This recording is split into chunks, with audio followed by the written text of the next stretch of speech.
Hi everyone, welcome back to the channel. By the end of this video, you're going to be equipped with the ultimate sales strategy on how to get clients for your interior design business. So let's get started.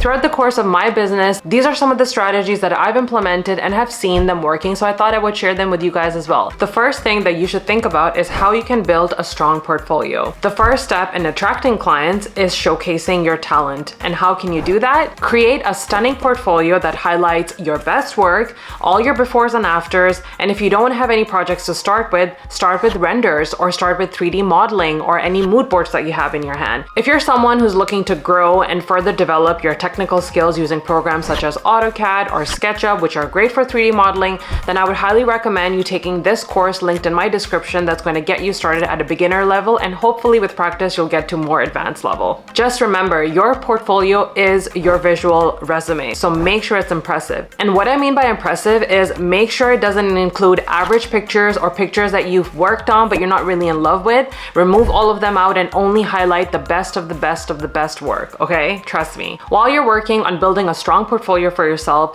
the next thing that I would recommend you to do is create an online presence and really harness the power of social media marketing, because it goes a long way in today's age. If you're the type of person who has been putting the social media strategy on the back burner, then I would highly recommend that you bring it up to the forefront of your marketing goals, because without social media, you're not going to get too far, especially in the field of interior design. The reason why I really advocate for social media is because I've seen it work for me. Over the past few years, most of the jobs that I've done, I would say 80% of the clients who've reached out to me have reached out to me because they've either seen my work on Instagram or on my website or some sort of social media presence. In order to speak to the right clients and the right demographic, it is extremely crucial for you to be present online, delivering your message and your mission statement that is true to the services that you provide. Let's take Instagram account. That is the platform in which most of my demographic is active on. I'm not so much active on TikTok because that is a demographic that I know is less likely to hire me as a designer to work on their house. Nonetheless, my very first advice to you is to create demand for yourself. How do you do that? You create demand by building trust among your audience.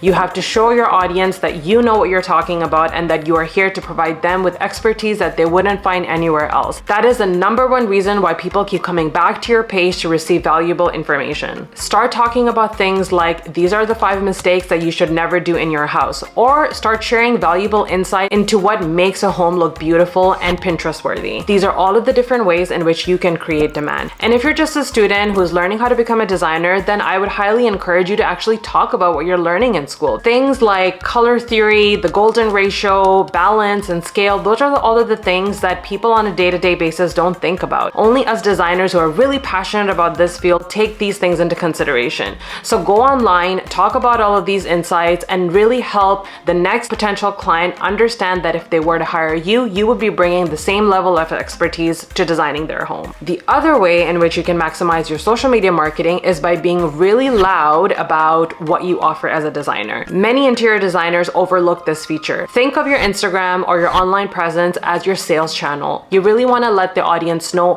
what kind of services you offer, what your pricing structure is like, and when you are available. Don't forget to use really confident sales language such as book me today for your consultation, offering free consultations. You know, things like this are really going to bring the urgency to the person that's viewing the post and make them realize that, hey, you are a busy designer, you've worked on all these beautiful projects, and that if they wanted to hire you, then they need to book you for a call ASAP. My last bit of advice for creating a strong online presence is remembering this rule of thumb. 70% of your content on social media should be valuable and meaningful. So talk about design, talk about architecture, talk about the different things that have inspired you, talk about your own design aesthetic, and then the remaining 30% of your content can be personal. By personal, I mean things like what you did today, what kind of coffee do you like? These are the things that are equally important because it helps you connect with your audience at a more personal level. Everyone loves knowing the person behind the camera and really understanding what kind of person they are. When you are bringing a designer on, you are working with them for months, sometimes even years. So you want to make sure that the person that you are hiring is someone that you get along with, is personable, is friendly, and gets along with your personality. These are are the things that your audience will be able to gauge by you sharing personal content on social media. So make sure you do the 70-30% rule of thumb. Just popping in here to say that if you have any questions that are unanswered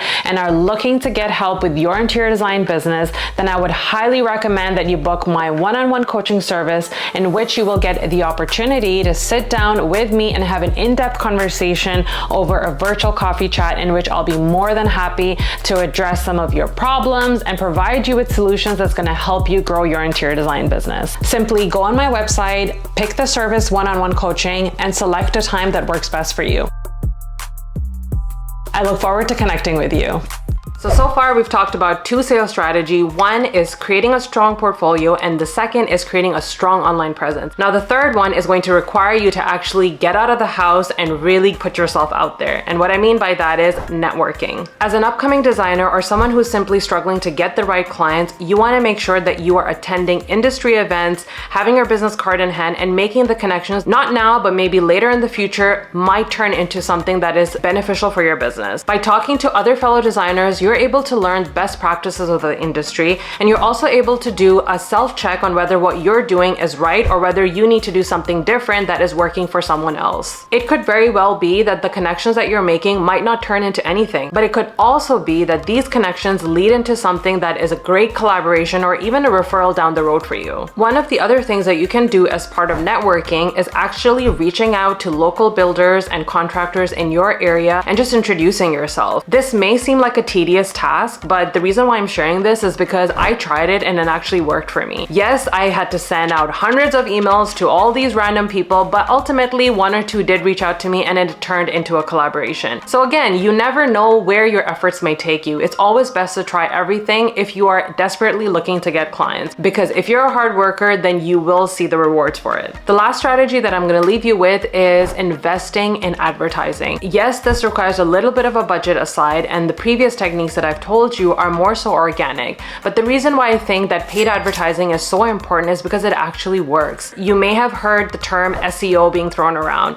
SEO stands for search engine optimization. I'm not an expert at SEO, but I've definitely hired professionals through Fiverr, which is a freelance website, also linked below, that have helped me optimize not just my website, but also my videos and my content online. Sometimes you really need Google to put your content out there to the people who are searching for it. Because let's face it, with social media, everything is so saturated, and if you are starting a new business or a new content, it can be really hard for you to penetrate through the saturation. So sometimes SEO can be a good solution, and I would highly recommend it if you have the budget to do so. Throughout the course of my business, these are some of the strategies that I've implemented and have seen them working, so I thought I would share them with you guys as well. I hope that it was beneficial, and as always, if you like this video, then please give it a thumbs up, because apparently it helps with the algorithm, and it would be amazing if you subscribe to receive more valuable content like this. I'll see you guys in my next video. Bye bye.